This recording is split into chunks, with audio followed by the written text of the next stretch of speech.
কালিয়াগঞ্জের পুরসভা নিয়ন্ত্রিত শ্রীমতী শ্মশান ঘাটের দ্বিতীয় পর্যায়ে সৌন্দর্যায়নের পাশাপাশি আধুনিকরণের কাজ চলছে। এই প্রকল্পের জন্য 48 লক্ষ টাকা বরাদ্দ করা হয়েছে, যার মধ্যে রয়েছে শ্রীমতী শ্মশানের প্রবেশের মুখে একটি গেট।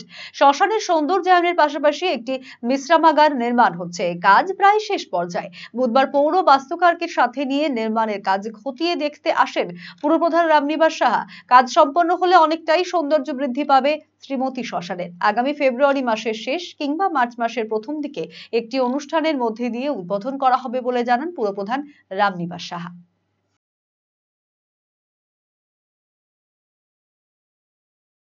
হ্যাঁ, শ্মশান ঘাটে আপনি বিগত 2 বছর ধরে কাজ চলছে আমাদের। এখন শেষ লগ্নে আমাদের কাজ পৌঁছে গেছে।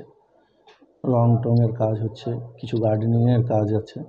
কাজটা আশা করি মার্চ মাসের মধ্যে আমরা কমপ্লিট করে দেব।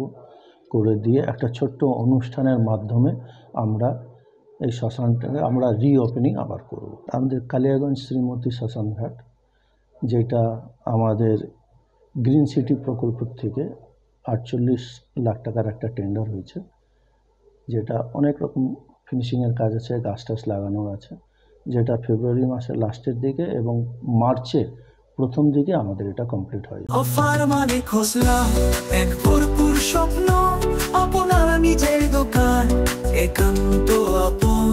খোসলা ইলেকট্রনিক্স, সবকিছু এখানে, আপনার ঘরের আনন্দ এই মধুর বনে।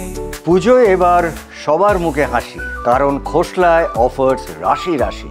ভীষণ খুশি মন এবার, খোসলা প্রিয় আমাদের সবার। খোসলা ইলেকট্রনিক প্রাইভেট লিমিটেড, ঠিকানা মোহনবাটি বাজার, রায়গঞ্জ। রায়গঞ্জ জেলা আদালতের বিপরীতে।